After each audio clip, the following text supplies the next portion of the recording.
துளாராசிக்காரங்க செய்யக்கூடிய பரிகாரங்கள். நான் எப்பவுமே வந்து மக்களுக்கு வந்து பரிகாரத்தில் தானே ஆர்வம் அதிகமாக இருக்கும். ஏதாவது ஒன்று இது செஞ்சால் அது நடந்துருமா அப்படிங்கிற மாதிரி இருக்குமா இல்லையா? அதாவது துளாராசியில் பிறந்த ஒருத்தர் வெற்றி அடையணும் அப்படின்னா இந்த பரிகாரங்களை கண்டிப்பாக கடைபிடிங்க. இது எல்லா டைமுமே வந்து பார்த்தீங்கன்னா உங்களுக்கு வந்து யூஸ்ஃபுல்லாக இருக்கும். சரிங்களா?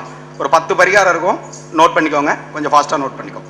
ஃபர்ஸ்ட் வந்து பார்த்தீங்கன்னா துளாராசிக்காரங்க ஒருத்தர் வாழ்க்கையில் ஜெயிக்கணும் அப்படின்னா வெள்ளிக்கிழமை அப்போ லக்ஷ்மி நரசிம்மரை வந்து வழிபாடு பண்ணுறது ரொம்ப ஒரு சிறப்பான ஒரு அமைப்பாக இருக்கும்.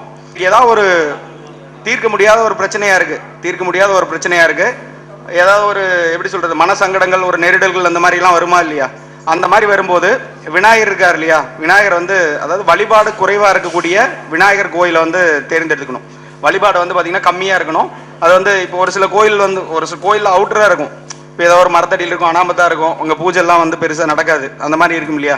அந்த மாதிரி இருக்கிற விநாயகரை வந்து பார்த்திங்கன்னா நீங்கள் தேர்ந்தெடுத்துட்டு அதை வந்து பார்த்தீங்கன்னா உங்களுடைய ராசி அதிபதி சுக்கிரன் வந்து பார்த்தீங்கன்னா எங்கே இருக்காரு, என்ன கிழமையில் இருக்கார், அதாவது எந்த வீட்டில் இருக்காருன்னு பாருங்கள். உதாரணத்துக்கு மேஷத்தில் இருந்தாருன்னு வச்சுக்கலாமே, உங்களோட சுக்கிரன் ராசிநாதன் வந்து மேஷத்தில் இருக்கார் அப்படின்னா செவ்வாய்க்கிழமையை தேர்ந்தெடுக்கணும். இப்போ ரிஷபத்தில் இருக்காருன்னா நீங்கள் வந்து வெள்ளிக்கிழமையே எடுத்துக்கலாம். மிதுனத்தில் இருந்தாருன்னா புதன்கிழமை, கடகத்தில் இருந்தாருன்னா திங்கட்கிழமை, தனுசில் இருந்தாருன்னு வச்சுக்கோங்களேன் நீங்கள் வந்து வியாழக்கிழமை எடுத்துக்கலாம். சரிங்களா? விருச்சிகத்தில் இருந்தாலும் செவ்வாய்க்கிழமை, சனி வீட்டில் இருந்தாருன்னு வச்சுக்கோங்களேன், 2 மகரம் கும்பம் இருந்தாலும் நீங்கள் வந்து சனிக்கிழமை வந்து தேர்ந்தெடுத்துக்கோங்க. சிம்மத்தில் இருந்துச்சு அப்படின்னா நீங்கள் ஞாயிற்றுக்கிழமை வந்து பயன்படுத்துங்க. மிதுனத்தில் இருந்தால் புதன்கிழமை பயன்படுத்துங்க. இப்போ அந்த கிழமையை தேர்ந்தெடுத்துட்டு அங்கே போய் ஆத்மார்த்தமாக வந்து பார்த்தீங்கன்னா ஏதாவது ஒரு நீங்கள் வாட்டர் கேனில் கூட தண்ணி எடுத்துகிட்டு போய்க்கலாம். ஒரு 2 லிட்டர் வாட்டர் கேன் அந்த மாதிரி எடுத்துகிட்டு போய்க்கலாம். 2 லிட்டரு தண்ணி வந்து பார்த்தீங்கன்னா விநாயகருக்கு வந்து நீங்கள் ஊற்றணும். ஊற்றிட்டு தும்பிக்கை இருக்கு இல்லையா, விநாயகருடைய தும்பிக்கையில் என்ன பண்ணணும், வெல்லம் கிடைக்கும் இல்லையா, வெல்லம், அச்சு வெல்லம்னு சொல்லுவாங்க இல்லையா, அச்சு வெள்ளத்தை வாங்கி அதை வந்து பார்த்தீங்கன்னா தும்பிக்கையில் வந்து வைக்கணும். ஒரு இதை வந்து தும்பிக்கையில் வச்சுருங்க. இன்னொன்று வந்து எலி இருக்கும் இல்லையா, விநாயகருடைய வாகனம், அந்த எலிக்கு ஒரு இது வச்சுருங்க, விநாயகரோட தும்பிக்கையிலும் வச்சுருங்க. இந்த மாதிரி ஒரு 16 வாரம் இது பண்ணுங்க. உங்களுக்கு தீர்க்க முடியாத என்ன பிரச்சனையாக இருந்தாலும் சரியாயிரும். இதை நண்பர் ஒருத்தருக்கு பரிந்துரை பண்ணும்போது அவருக்கு வந்து ஒரு 20 வருடமாக கேஸ் நடந்துட்டு இருந்துச்சு. அந்த கேஸ் எல்லாமே வந்து சாதாரணமாக அவங்களே சரி காம்ப்ரமைஸ் பண்ணிக்கலாம் அப்படிங்கிற மாதிரி அவங்க இது பண்ணிட்டாங்க. அதனால் இது ரொம்ப ஒரு சக்தி வாய்ந்த பரிகாரம். அது அந்த கிழமை, எந்த கிழமை தேர்ந்தெடுக்கிறீங்கன்னா உங்களுடைய ராசி அதிபதி எந்த கிழமையில் இருக்காரோ அந்த அதிபதி நீங்கள் வந்து தேர்ந்தெடுத்து நீங்கள் பண்ணும்போது தான் நல்ல ஒரு அபரிமிதமான ஒரு பலனாக இருக்கும். உங்களுக்கு ஏதாவது ஒரு மந்திர சித்தி ஏற்படணும்னு வச்சுக்கோங்களேன், ஏதாவது நீங்கள் ஒரு மந்திர சித்தி ஏற்படணும். எல்லாருக்குமே அந்த ஒரு இது இருக்குமா இல்லையா, ஏதாவது ஒரு மந்திர சித்தி, தெய்வங்களுடைய அருள் இருந்தால் நல்லா இருக்கும், அந்த மாதிரி இருக்குமா இல்லையா? அந்த மாதிரி இருந்துச்சு அப்படின்னா நீங்கள் வந்து ஒரு டைமாவது ஆகாய விமான பயணம் வந்து மேற்கொள்ளுங்க. ஆகாய விமானம் வந்து நீங்கள் பயணம் மேற்கொண்டு விமானத்தில் போகும்போது நீங்கள் வந்து அந்த மந்திர ஜபம் பண்ண ஆரம்பிங்க. குறைந்தபட்சம் எவ்வளோ தூரம், இப்போ இங்கிருந்து சென்னை போனீங்கன்னா ஒரு 45 மினிட்ஸ் அந்த மாதிரி வருது இல்லையா, அப்போ விமானத்தில் பறக்கும்போது நீங்கள் வந்து மந்திர ஜபம் பண்ண ஆரம்பிங்க. சரிங்களா? இது ரொம்ப அற்புதமாக ஒரு மந்திரம் வந்து சீக்கிரமாக சித்தி ஆகிறதுக்கு இது வந்து பயன்படுத்திக்கலாம். ஏன்னா ஆரம்ப காலத்தில் மந்திர சித்தி பண்ணும்போது என்ன பண்ணாங்க, இல்லை மலைகள்லாம் போனாங்க. இப்போ யாரும் மலை போகிறதுக்கெல்லாம் யாருமே வந்து விருப்பப்படுறது கிடையாது. அப்போது ஆகாயத்தில் பயணம் பண்ணும்போது உங்களுடைய எண்ணங்கள், சிந்தனைகள் எல்லாமே வந்து பார்த்தீங்கன்னா அந்த மந்திரத்தில் இருக்கும்போது ரொம்ப எளிமையாக வந்து உங்களுக்கு கிடச்சிரும். அதோடைய தன்மைகள் வந்து பார்த்தீங்கன்னா சீக்கிரமாக மந்திரம் வந்து சித்தியாருக்கு பயனாக இருக்கும். அதை நீங்கள் வந்து பார்த்தீங்கன்னா பயன்படுத்திக்கோங்க. நீங்கள் எந்த கோயிலுக்கு வழிபாடு பண்ணீங்க அப்படின்னா கூட துளாராசியுடைய தத்துவம் அப்படின்னா காற்று தத்துவத்தை குறிக்கும். துளாராசியுடைய தத்துவம் காற்று தத்துவம்.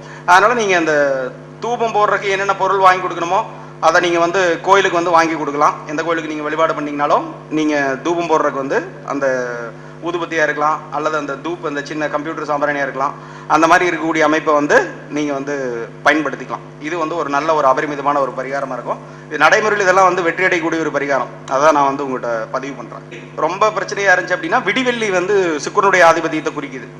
காலையில் வந்து 5 மணிக்கு நீங்கள் பார்த்தீங்கன்னாவே விடிவெள்ளி தெரியும் இல்லையா, சுக்கிரன் விடிவெள்ளி வந்து தொடர்ச்சியாக நீங்கள் வந்து பார்த்துக்கிட்டே இருக்கணும். இப்போ ஏதாவது துளாராசியில் பிறந்து லக்னாதிபதி வந்து பார்த்தீங்கன்னா லக்னாதிபதியோ அல்லது ராசி அதிபதி நீச்சமாக இருக்கும்போது அந்த சுக்கிரன் வந்து பலவீனமாக இருக்குமா இல்லையா, அந்த மாதிரி இருக்கிறவங்க இவங்க வந்து காலையில் விடிவெள்ளி பார்த்துட்டு ஆத்மார்த்தமாக எனக்கு சீக்கிரமாக நல்ல காரியங்கள் நடக்கணும் அப்படிங்கிற மாதிரி அவங்க பார்க்கும்போதும் நல்ல ஒரு அமைப்பாக இருக்கும். எப்பவுமே ஒரு பரிகாரம் பண்ணும்போது ஒரு தத்துவம் வந்து அதில் மறைஞ்சிருக்கணும். அது ரொம்ப ரொம்ப முக்கியம். நீங்கள் ஒரு தத்துவம் இல்லாத ஒரு பரிகாரங்கள் பண்ணும்போது அதில் வந்து ஒரு சில காரியங்கள் வந்து பார்த்தீங்கன்னா ஃபெயிலியர் ஆகிறதுக்கு ஒரு வாய்ப்பு இருக்குது. நீங்கள் ஒரு பரிகாரங்கள் பண்ணும்போது வந்து பார்த்தீங்கன்னா ஒரு நேர்மறையான சிந்தனை வந்து உங்களுக்கு வேணும். இப்போ எந்த கிரகத்துக்கு வந்து நீங்கள் ஒரு பிரீத்தி பண்ணுறீங்களோ, பொதுவாக ஒரு கிரகத்துக்கு பிரீத்தி பண்ணும்போது அந்த நாளில் வந்து பார்த்தீங்கன்னா ஒரு சில உணவுகள் சாப்பிட்டீங்க அப்படின்னா அந்த அதிர்வலை வந்து பார்த்தீங்கன்னா உங்கள் உடம்புல வந்து சேராது. இது ரொம்ப ரொம்ப முக்கியமான பாயிண்ட். நம்ம நிறைய டைம் போகிறோம், ஆனால் ஏன் வந்து நம்மளுக்கு இந்த பரிகாரம் நடக்கலை, நம்ம நல்லா தானே பண்ணோம், ஏன் நடக்கலை அப்படிங்கிற மாதிரி தோணுமா இல்லையா? நம்ம உடம்புடைய பிஹெச் வேல்யூ அப்படின்னு பார்க்கும்போது 7. இந்த உடம்புடைய பிஹெச் வேல்யூ வந்து 7. அது குறைவாக இருக்கும்போது வந்து அதோட தன்மை பாதிக்கப்படும், அதிகமாகும் போது வந்து அதோடைய தன்மைகள் வந்து பாதிக்கப்படும். அப்போ நீங்கள் ஒரு பரிகாரம் பண்ணீங்க அப்படின்னா இந்த உடம்புடைய அதிர்வலை வந்து பார்த்தீங்கன்னா அது வந்து எந்த சூழலையும் வந்து பாதிக்கக்கூடாது. இப்போ நீங்கள் ஒரு பரிகாரம் பண்ணுறீங்க அப்படின்னா உடம்புடைய தன்மை பாதிக்கப்படும் போது அந்த பரிகாரம் வந்து உங்கள் உடம்புல ஏற்றுக்காது. இப்போ நீங்கள் ஒரு எப்பவுமே எந்த நாளில் பரிகாரம் பண்ணும்போதும் ஏதாவது ஒரு வெளியூர் போனீங்கனால கூட ஏதாவது ஒரு பரிகார கோயிலுக்கு போகிறீங்க அப்படின்னு வச்சுக்கலாமே, அந்த மாதிரி போகும்போது என்ன நடக்கும் அப்படின்னா உங்கள்கிட்ட இருந்து அந்த நெகட்டிவ் எனர்ஜி ஃபுல்லாக அந்த எடுத்துக்கும், தெய்வங்கள் எடுத்துக்கும். சரிங்களா? உடம்பு வந்து பார்த்தீங்கன்னா நல்லா டயர்ட் பண்ணிடும், தண்ணி தாக எடுத்துக்கிட்டே இருக்கும். இப்போ நல்லா யாராவது ஒருத்தங்க அனுபவிச்சவங்க தெரியும். இப்போ ஏதோ ஒரு கோயிலுக்கு போகும்போது ஒரு பரிகார ரீதியாக போகும்போது அந்த ரொம்ப தண்ணி தாக அடிச்சுக்கிட்டே இருக்கும். அப்போ அந்த உங்களுக்கு ஆக்டிவேட் ஆயிடுச்சுன்னு அர்த்தம். நீங்கள் என்ன பண்ணுவீங்க, வெளியே வந்தோடனே என்ன பண்ணுவீங்கன்னா உடனடியாக ஒரு சோடா குடிச்சிருவீங்க. ஒரு சோடா குடிச்சிங்கன்னா என்ன நடக்கும்? சோடா அப்படிங்கிறது காரம் தானே. இப்போ அந்த காரத்தன்மை மாறும்போது அந்த உங்களுடைய பிஹெச் வேல்யூ வந்து பார்த்தீங்கன்னா பாதிக்கப்பட்டுரும். இந்த பரிகாரம் அப்படியே வந்து உடஞ்சிரும். இன்னும் சிலர் என்ன பண்ணுவாங்க, அதாவது எலுமிச்சை ஜூஸ் வந்து குடிச்சிருவாங்க. எலுமிச்சை ஜூஸ் குடிப்பாங்க. எலுமிச்சை ஜூஸ் என்னது? ஆசிட். அப்போ ஆசிட் வரும்போது நம்மளுடைய அந்த பிஹெச் வேல்யூ வந்து குறைஞ்சிரும். அப்போ அந்த மாதிரி இருக்கும்போது என்ன நடக்கும், நீங்கள் செய்யக்கூடிய எந்த வகையான பரிகாரங்களும் வந்து பார்த்தீங்கன்னா சக்ஸஸ் ஆகாத போகிறதுக்கு இது மிக முக்கியமான காரணம். இந்த ஜோதிடர்கள் எல்லாருமே வந்து கண்டிப்பாக வந்து கடைபிடிக்கணும், அவங்களுடைய வாடிக்கையாளருக்கு சொல்லணும் அப்படிங்கிறது என்னுடைய விருப்பம். அதை நான் உங்கள்கிட்ட வந்து பதிவு பண்ணிக்கிறேன். நைட் குயின் செடின்னு ஒன்று இருக்குது, நைட் குயின் பிளான்ட்னு ஒன்று இருக்குது. சரிங்களா? அது வந்து இரவில் தான் வந்து பூக்கும், நைட் குயின் பிளான்ட்னு. அதை வந்து நர்சரியில் கேட்டிங்கன்னா தெரியும். நைட் குயின்னு ஒரு செடி இருக்கும், அதை நீங்கள் வாங்கி வந்து பார்த்தீங்கன்னா பராமரித்து வரலாம். உங்களுக்கு ஏதாவது ஒரு தாங்க முடியாத ஒரு பண கஷ்டம் வருமா இல்லையா? அந்த மாதிரி இருக்கும் இல்லையா? இப்போ நல்லா சம்பாதிப்பீங்க. என்னோட ஃப்ரெண்ட் ஒருத்தர் இருக்கார், பார்த்தா லட்சக்கணக்கில் சம்பாதிக்கிறாரு. பார்த்தீங்கன்னா பேங்க் பேலன்ஸ்னால் திடீர்னு ட்ரை ஆயிரும். அந்த மாதிரி இருக்கும். அந்த மாதிரி இருக்குமா இல்லையா? திடீர்னு நல்ல ஃப்ளோ இருக்கும், ஆனால் அது வந்து கையில் தங்காமல் இருக்குமா இல்லையா? அந்த மாதிரி இருக்கும்போது என்ன நடக்கும் அப்படின்னா கையில் இருக்கும், நல்லா சம்பாதிப்பார், ஒரு 10 பைசா மிச்சம் பண்ண முடியாது. திருப்பி பார்ப்பார், பேங்க் பேலன்ஸ் என்னடா இவ்வளோ டிரான்சாக்ஷன் ஆயிருக்கு, ஆனால் ஒரு 10 பைசா கூட கையில் மிச்சமாகலையே அப்படின்னு எதிர்பார்ப்பாங்களா இல்லையா? அந்த மாதிரி இருக்கிறவங்க என்ன பண்ணணும் அப்படின்னா வெள்ளிக்கிழமை அப்போ தயிர் வந்து உடம்புல தேய்ச்சி ஒரு 24 நிமிடம் ஒரு நாளைக்கு வந்து பார்த்தீங்கன்னா உடம்புல விட்டுறணும். அதுக்கப்புறமா அவங்க குளிச்சாங்கன்னா நல்ல ஒரு தன்மை கொடுக்கும். துளாராசிக்காரங்க வெற்றி அடையணும் அப்படின்னா தினசரி வந்து தேன் சாப்பிடணும். தேன் சம்பந்தப்பட்ட உணவுகள் சாப்பிடலாம். கொஞ்சம் லைட்டாக கொஞ்சம் சாப்பிட்டீங்கன்னா கூட போதும், அது வந்து ஒரு நல்ல ஒரு அமைப்பை கொடுக்கும். துளாராசிக்காரங்க தினசரி வந்து தேன் சாப்பிடணும். என்ன காரணத்துக்காக சொல்கிறேன் அப்படின்னா தேன் கூட்ட குறிக்கக்கூடிய ராசி வந்து துளாராசி. சரிங்களா? அதில் வந்து பணியாளர் தேனிகள் வந்து பார்த்தீங்கன்னா ரொம்ப ஜாஸ்தி. ஜோதிட சாஸ்திரப்படி அதாவது பணியாளர்களை குறிக்கக்கூடிய கிரகம் வந்து சனி. சனி உச்சமாகுதா இல்லையா? சனி உச்சமாகுதா? ஓகே. இப்போ சூரியன் வந்து அங்கே துலாத்தில் வந்து நீச்சமடையுதா இல்லையா? சூரியன் வந்து பார்த்தீங்கன்னா அந்த தேன் கூட்டில் சூரியனுக்கு வந்து வேலையே கிடையாது. ஆணி தேனி மட்டும்தான் ஒன்று இருக்கும், ராஜா தேனி வந்து ஒரு 20-30 இருக்கும். ராஜா தேனியோட வேலை என்ன அப்படின்னா அதாவது இனச்சேர்க்கை பண்ணிட்டு அது இறந்துடும். இதே மாதிரி இறந்துகிட்டே இருக்கு. அப்போ இறக்குறது என்னது? சூரியன் நீச்சத்தை வந்து அங்கே பிரதிபலிக்குது. யார் டாமினண்டா இருக்காங்க? பெண். சுக்கிரன் தானே. அது சுக்கிரனுடைய மூலத்திரிகோண வீடு. அதாவது அதுக்கு ஒரு சமிக்கை மொழி வந்து வெளிவிடுமாமா. இந்த தேன் பூச்சி வந்து என்ன பண்ணுமாமா, ஒரு சமிக்கை மொழி வெளியிடுமாமா. அந்த சமிக்கையை வச்சுதான் இந்த மற்ற தேன் பூச்சிகளே வந்து எல்லா வகையான பூக்கள் இருந்து போய் அதை வந்து எடுத்துட்டு வருது. தேனை பயன்படுத்தும் போது நம்மளுக்கு நல்ல ஒரு அபரிமிதமான ஒரு சக்தி இருக்கும். இன்னொரு அமைப்பு பார்த்தீங்க அப்படின்னா சுக்கிரன் அப்படிங்கிறது என்ன கிரகம்? சஞ்சீவனி கிரகம்னு சொல்லியிருக்கிறாங்க. சுக்கிரன் சஞ்சீவி கிரகணமா? சுக்கிரன் தானே சஞ்சீவி மந்திரம் இருக்கு, இறந்தவங்களை பழக்க வைக்கக்கூடிய மந்திர முறையே அவர்கிட்ட இருக்கு. இப்போ நீங்க தேன் வந்து பாத்தீங்கன்னா சித்த வைத்தியத்தில் பயன்படுத்தும் போது சஞ்சீவினி அப்படின்னு சொல்றாங்க. தேன் வந்து ஒரு சஞ்சீவினி மருந்து. தேனுக்கு வந்து எக்ஸ்பிரியே கிடையாது. நீங்க நல்ல ஒரு சுத்தமான தேனா இருந்துச்சுன்னா நீங்களா ஒரு தேன் கூட்டுல இருந்து ஒரு தேன் எடுத்தீங்கன்னா அதுக்கு வந்து எக்ஸ்பிரி டேட்டே கிடையாது.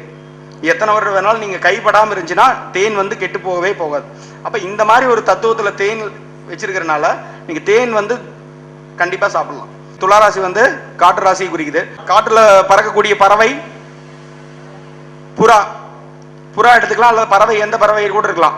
உங்களுக்கு வந்து இப்ப இத்தனை வருடம் நீங்க வந்து சக்சஸே பண்ண முடியல, துளாராசியில பிறந்து பயங்கரமா கஷ்டப்பட்டுட்டே இருக்கீங்க, இத்தனை வருடமா நான் நிறைய சாதிக்கணும்னு நினைக்கிறேன் ஆனா என்னால சாதிக்கவே முடியல அப்படின்னு இருக்கலாமே.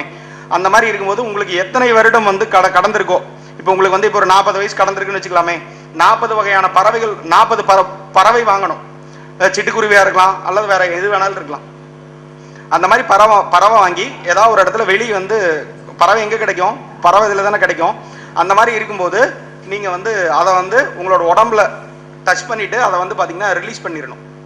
பறவைக்கு வந்து பார்த்தீங்கன்னா ரிலீஸ் பண்ணிட்டீங்க அப்படின்னா இது வருடம் ஒரு முறை பண்ணிங்கன்னா போதும். உங்களுக்கு அந்த தாங்க முடியாத பிரச்சனை இருந்தால் கூட இதுவும் வந்து ரிலீஸ் ஆயிடும். இதை வந்து எங்கே பயன்படுத்துகிறாங்க அப்படின்னா நார்த் இந்தியாவில் இது முக்கியமான ஒரு பரிகாரமாக இருக்குது. இப்போ துளாராசிக்காரங்களுக்கு என்ன அமைப்புனா, இப்போ தன் தலையில் தானே மண்ணவாரி போட்டுக்கிறவங்கன்னு அர்த்தம். துளாராசிக்கு மட்டும் அந்த ஒரு தன்மை உண்டு. ஏன்னா 8வது வீடு என்னது, மண் ராசி. அதனால இவரே வந்து இவருக்கு ஆபத்தை வந்து விளைவிச்சுக்குவாரு. இவரா சும்மா இருப்பாரு, யாராவது ஒருத்தருக்கு உதவி பண்றேன்னு போய் மாட்டுறது அல்லது இவரா போய் தலை கொடுத்து மாட்டுறது, இதுக்கு வந்து துலாத்துக்கு உண்டு. சரிங்களா? இப்ப கிரக ரீதியா வந்து பாத்தீங்கன்னா ரொம்ப டேஞ்சரா இருக்கு.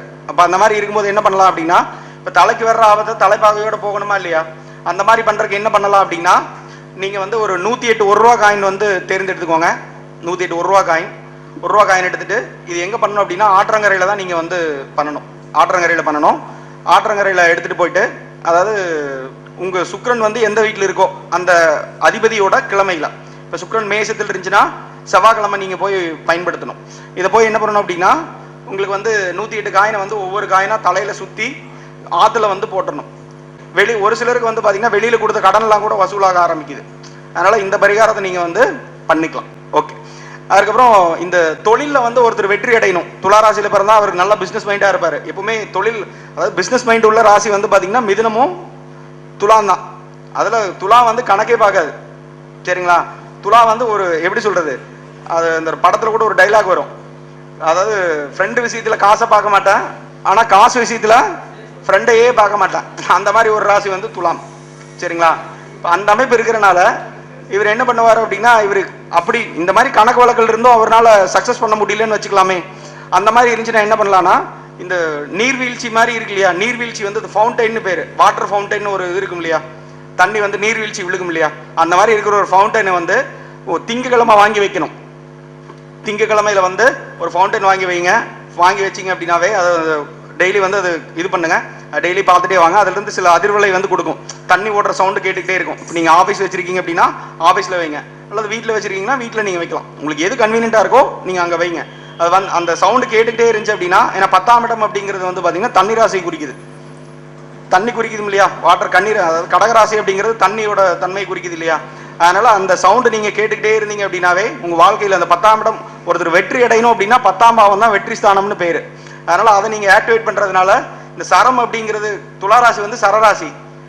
சரம் அப்படிங்கிறது என்னது, இயங்கிட்டே இருக்கிறது. அப்ப 10ஆம் இடம் அப்படிங்கிறது என்னது, தண்ணி ராசியா இருக்கு. அப்ப அதனால தண்ணி வந்து இயங்கிட்டே இருக்கும், அது அப்படியே ரொட்டேஷன் ஆகிட்டே இருக்கும். அப்போ ஒருத்தர் வெற்றி அடையணும் அப்படின்னா இந்த பரிகாரத்தை பயன்படுத்தினீங்கன்னா கண்டிப்பா ஒரு வாழ்க்கையில வந்து அடுத்த நிலைக்கு உயர்வாங்க அப்படிங்கிறத சொல்லிட்டு என்னுடைய உரையை வந்து நான் வந்து முடிச்சுக்கிறேன். வாய்ப்பளித்த அனைவருக்கும் நன்றி. மணிகண்டராஜ் சார் அவருக்கு ரொம்ப நன்றி. வணக்கம்.